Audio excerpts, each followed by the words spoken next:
स्वागत आणि बुलेटिनच्या सुरुवातीला अर्थातच बातमी आहे पावसाच्या संदर्भातली। राज्यभरामध्ये कालपासून जोरदार पावसाने झोडपून काढलेलं आहे।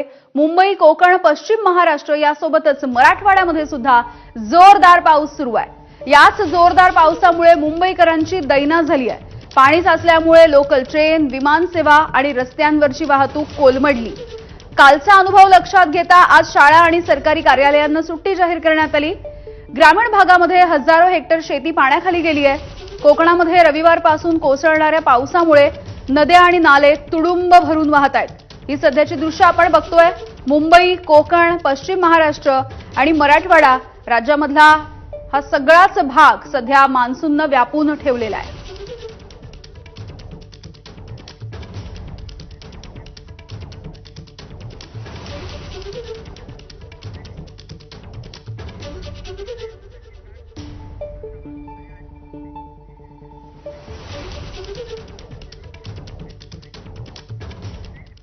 तर मुंबईतल्या पावसाचे अपडेट्स आपण जाणून घेऊयात। आपल्यासोबत प्रत्यक्ष ग्राउंडवरून आमचे प्रतिनिधी आपल्यासोबत आहेत।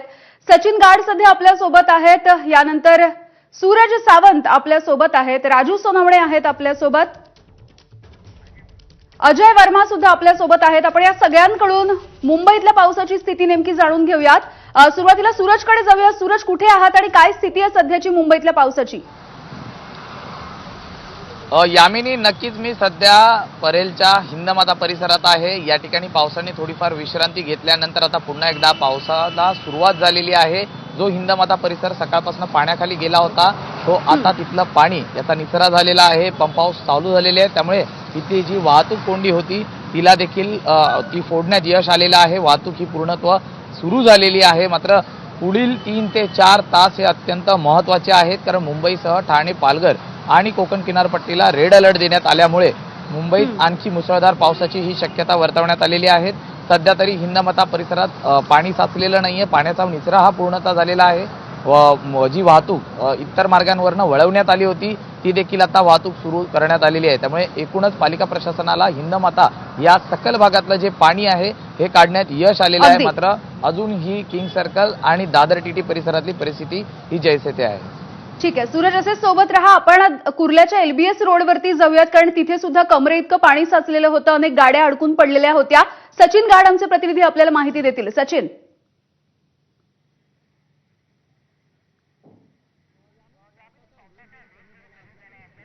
पाणी काही कमी व्हायचं नाव घेत नाही। आपण सध्या एलबीएस परिसरात आहोत आणि आपण जर बघितलं तर संपूर्ण एलबीएसचा जो हा पट्टा आहे तो अजूनही पाण्याखाली आहे, अजूनही गुडघ्यापर्यंत इथे पाणी आहे। आपण बघितलं की सकाळपासूनच या संपूर्ण रस्त्याला अक्षरशः नदीचं स्वरूप आलेलं आणि आता ही परिस्थिती काही बदललेली नाहीये। आपण जर बघितलं तर अजूनही कित्येक नागरिक अजूनही खोळंबलेले आहेत। आपण जर रस्त्यावरती जिथपर्यंत नजर जाते तिथपर्यंत बघितलं तर संपूर्ण पाण्याने भरलेला हा संपूर्ण रस्ता दिसून येतोय। गेल्या जवळपास कित्येक तासांपासून ज्या बीएसटीच्या बस इकडे अडकलेल्या होत्या त्या देखील अजूनही आपण बघतोय की त्या अगदी जैसे त्या परिस्थितीत आहेत। जोवरती इथलं पाणी संपूर्ण पाण्याचा निचरा होत नाही आणि जोवरती या बस दुरुस्त केल्या जात नाही किंवा त्यांना टो केलं जात नाही तिथपर्यंत या बस इथून हटणं हे मुश्किल आहे। आपण जर बघितलं तर संपूर्ण परिसरामध्ये मोठ्या प्रमाणात पाणी साचलेलं आहे। जे या रस्त्यालगत जी दुकानं आहेत तिथे देखील मोठं पाणी साचलेलं आहे। याच परिसराच्या अगदी शेजारून मिठी नदी देखील वाहते आणि अद्यापही मिठी नदी ही दुथडी भरून वाहते। मगाशीच आपण बघितलं की जो क्रांतीनगरचा परिसर आहे तिथे मोठ्या प्रमाणात पाणी साचलं होतं आणि तब्बल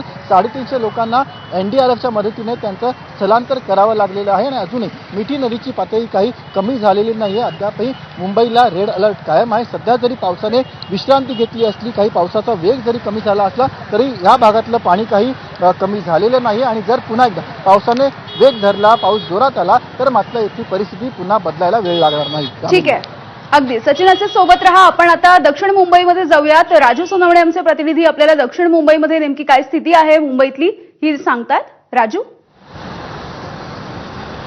अगदी आपण पाहतोय की आता पावसाने काही प्रमाणामध्ये विश्रांती घेतलेली आहे। मात्र जे काही परिस्थिती आहे ती आपल्याला काही प्रमाणात पाहायला मिळते। खरं तर आपण पाहतोय की आज सकाळपासून मोठ्या प्रमाणावरती मुसळधार पाऊस होता आणि त्याचा परिणाम जो आहे तो जनजीवनावरती होताना पाहायला मिळत होता. खरं तर आपण पाहतोय की या पावसामुळे जे आहे ती लोकल सेवा ठप्प झालेली होती. साधारणतः 11 ते 12 वाजल्यापासून जी आहे ती लोकल सेवा ठप्प झालेली होती.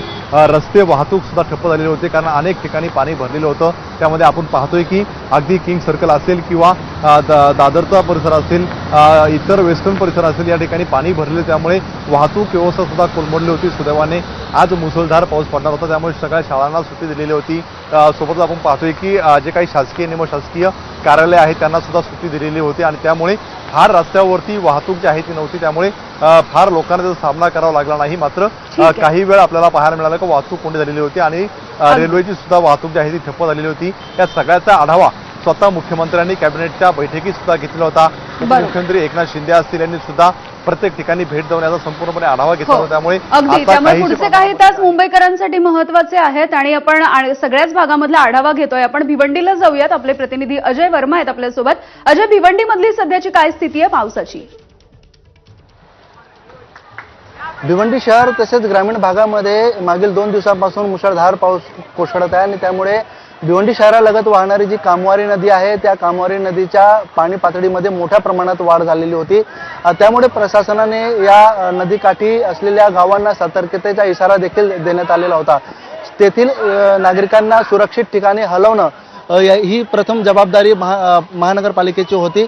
परंतु आपण जर बघितलं तर मोठ्या प्रमाणात जो नदी पात्रातला पाणी जो आहे तो शहरी भागात या ठिकाणी शिरलेला होता आणि शहरी भागामध्ये मोठ्या प्रमाणात पाणी शिरल्यामुळे शहरातील तांडेल मोहल्ला असेल, बंदर मोहल्ला असेल, खाडीपार, नाला पार, तसेच या ठिकाणी समरूबाग, कारिवली या सर्व भागामध्ये मोठ्या प्रमाणात पाणी शिरलेलं होतं. शिवाय छत्रपती शिवाजी महाराज चौक या ठिकाणी देखील मोठ्या प्रमाणात पाणी शिरलं आणि शेकडो दुकानांमध्ये या ठिकाणी पाणी शिरलेलं होतं. बाजारपेठ परिसर असेल, भाजी मार्केट परिसर असेल, तिलमत्ती आणि मंडई या परिसरामध्ये देखील मोठ्या प्रमाणात पाणी शिरल्यामुळे शेकडो त्यामुळे सध्या काहीसं हे पाणी आता हळूहळू ओसरायला सुरुवात झाली आहे. तर एकूणच मुंबई आणि परिसरामधले पावसाचे अपडेट्स आपण आमच्या रिपोर्टर्स कडून जाणून घेत होतो. तुमच्या चौघांचेही आभार. पावसामुळे मुंबईमधली लोकल सेवा, रस्ते आणि विमान सेवा हे सगळंच विस्कळीत झालं. लोकल सेवा सुरू आहे मात्र अर्धा तास उशिरानं सध्या सुरू आहे.